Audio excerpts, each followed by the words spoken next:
పంట బంగారం వలె పడుతుందంటే అది కాళేశ్వరం కాకపోతే ఏందో మీరు ప్రజలకు చెప్పాలి. ఈ కాంగ్రెస్ ఎట్లా దగా చేస్తుంది, కాంగ్రెస్ ఎట్లా మోసం చేస్తుంది. కండ్ల ముంగట గలగల కాళేశ్వరం నీళ్లు, గోదావరి నీళ్లు కాళేశ్వరం కాలువలలో బారుతుంటే కండ్లుండి చూడలేని కబోదుల్లాగా కాంగ్రెస్ నాయకులు వ్యవహరిస్తా ఉన్నారు. ఇప్పుడు హైదరాబాద్ పోయే నీళ్లు మల్లన్న సాగర్కి వెళ్ళిపోతున్నాయి కదా. మల్లన్న సాగర్ కాళేశ్వరం కంటే ముందున్నదా? మొన్న ఎప్పుడు అన్నాడు రేవంత్ రెడ్డి, మా రాజశేఖర రెడ్డి కట్టిండు మల్లన్న సాగర్ అన్నాడు. సిగ్గు ఉండాలి అడతందుకు. రాజశేఖర రెడ్డి ఉన్నప్పుడు మల్లన్న సాగర్ ఉన్నదా? దాన్ని రూపొందించింది కేసీఆర్ ప్రభుత్వం, దాని ప్రణాళిక చేసింది బీఆర్ఎస్ ప్రభుత్వం, టెండర్లు పిలిచింది బీఆర్ఎస్ ప్రభుత్వం, భూసేకరణ చేసింది బీఆర్ఎస్ ప్రభుత్వం. మల్లన్న సాగర్ అనే పేరు ఆ మల్లన్న దేవుడి పేరు మీద పెట్టింది కేసీఆర్ ప్రభుత్వం. ఆ మల్లన్న సాగర్ లో నీళ్లు నింపింది కేసీఆర్ ప్రభుత్వం. ఆ నీళ్లు విడుదల చేసింది కేసీఆర్ ప్రభుత్వం. అయితే ఇది మా వైఎస్ఆర్ కట్టిండు అంటాడు సిగ్గు లేకుండా. అంటే ఎన్ని అబద్ధాలు, ఎంత పచ్చి అబద్ధాలు మాట్లాడతాడో మీకు తెలియదా? మండు టెండర్లో ఎండాకాలంలో మన ఊర్లలో చెరువులు మత్తలు దుంకినాయా లేవా? అసలు కళ్ళనన్నా కన్నమా? ఎండాకాలంలో చెరువు మత్తడి దుంకుతుందని సిద్దిపేటల ఏ రైతన్న కలగన్నడా అని అడుగుతా ఉన్నా నేను. మన కళ్ళతో చూసినాం కదా, అవి కాళేశ్వరం నీళ్ళు అయిపటికే కదా ఎండాకాలంలో చెరువులు మత్తళ్ళు దుక్కినాయి. చేపలు కూడా బంద్ అయిపోయాయి. పోయినసారి చేపలు వేసినారే, పోయిన సంవత్సరం చేపలు బంద్, ఈ సంవత్సరం ఇది వరకు చేప పిల్లలు దిక్కేలేదు. ఇంకెప్పుడైతే చెరువులు నిండే సగం కొట్టుకపోయినాయి, చేపలు ఉన్నాయి కిందికి పోయినాయి. ఈ సంవత్సరం కూడా ఇంతవరకు ఇంకెప్పుడు పోతావు నువ్వు? మొదలే వేయాలి కదా. బతుకమ్మ లోపలనే చేపలు వేస్తే ఎండాకాలం వరకు ఇంత కిలో అంత అయితే అమ్ముకుంటే మా ముదిరాజులో మా బెస్తవుల్లో బతుకుతారు. అంటే ముదిరాజులకు కూడా మోసం చేసినావు, బెస్తవులకు కూడా మోసం చేసినావు. అరే గౌన్లోళ్ళకు కూడా ఆగం పట్టిరు పాపం మా గౌడన్నల్ని. సిద్దిపేట కల్లు డిపో మీద రైడ్ చేస్తే నెల రోజులు జైలు ఉండొచ్చిరు మా గౌడన్నలు. రంగనాంపల్లి కల్లు డిపో మీద దాడి.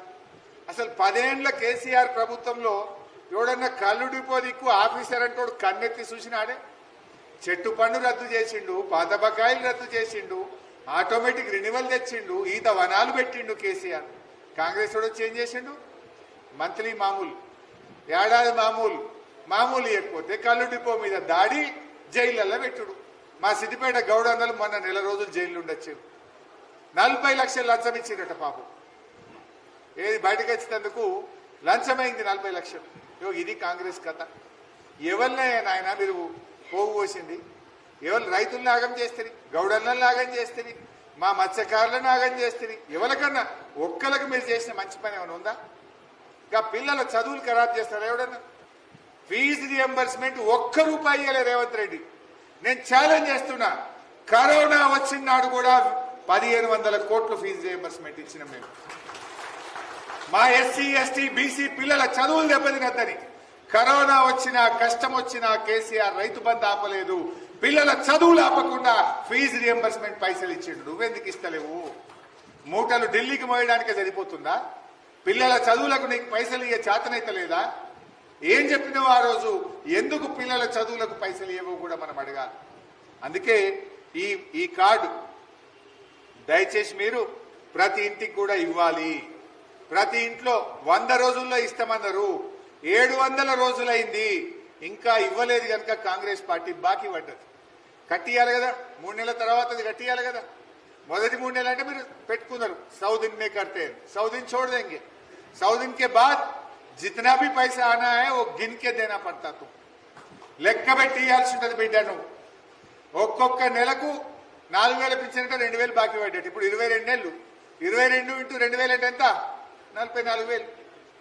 రైతు బంధు పోయిన వానకాలం 15,000, పోయిన యాసంగిలో 3 ఎకరాలకు వచ్చింది, మిగతాలకు 15,000.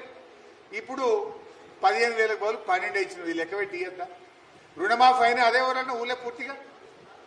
ఏ ఒక్క ఊర్లోనే అడుగుతున్న కాంగ్రెస్ దమ్ముంటే రాండి భయ, ఏ ఊరికి వస్తారో? మీ ఊరికి పోదామా, మా సిద్దిపేటకు వస్తారా? రాండి. ఏ ఒక్క ఊర్లోనన్నా రుణమాఫీ అయిందా? సగం మందికి కూడా రుణమాఫీ కాలే. బీఆర్ఎస్ ప్రభుత్వం మన ప్రభుత్వం 33,000 కోట్ల రూపాయలు రుణమాఫీ చేసింది. రేవంత్ రెడ్డి ప్రభుత్వం కేవలం 19,000 కోట్లు మాత్రమే చేసింది. మనం 2 దఫాల్లో 33,000 కోట్లు రైతులకు రుణమాఫీ కింద చెల్లిస్తే వీళ్ళు ఇచ్చింది 19,000 కోట్లు మాత్రమే. ఏకకాలంలో చేస్తాం. మొదటి సంతకమే రుణమాఫీ అన్నారు. 2 ఏళ్లైనా సగం మంది రైతులకు కూడా రుణమాఫీ కాలి. అరే దేవుళ్ళని కూడా మోసం చేసిండు రేవంత్ రెడ్డి. ఏడబోతే ఆడ దేవుడి మీద ఒట్టు పెట్టిండు, లక్ష్మీ నరసింహస్వామి మీద ఒట్టు పెట్టిండు, మల్లన్న దేవుడి మీద ఒట్టు పెట్టిండు, మెదక్ చర్చి మీద ఒట్టు పెట్టిండు, ఏడుపాయల అమ్మవారి మీద ఒట్టు పెట్టిండు, ఎముడాల రాజన్న మీద ఒట్టు పెట్టిండు, దేవుళ్ళ మీద ఒట్టు పెట్టి మాట తప్పలేదా? ఎందుకే మన సిద్దిపేటకు వచ్చి పాత బస్ స్టాండ్ కాడ ఏం చెప్పిండో రోజు 15 ఆగస్టు కల్లా రుణమాఫీ చేస్తా, సిద్దిపేటలో వచ్చి 1,00,000 మందితో మీటింగ్ పెడతా అన్నాడు. 15 ఆగస్టు పోయింది, మళ్ళీ 15 ఆగస్టు పోయింది. ఏడవాయనే పత్తకలేడు. ముఖం ఉందా? వచ్చే ముఖం ఏం మాట్లాడినావు నువ్వు ఆ రోజు? 15 ఆగస్టు కల్లా చేస్తా అని మా సిద్దిపేట చౌరస్తాలో బస్ స్టాండ్ కాడ చెప్పినావు కదా. మరి 15 ఆగస్టు బాయ్, మళ్ళీ 15 ఆగస్టు బాయ్, ఇప్పుడు డిసెంబర్కి రావు.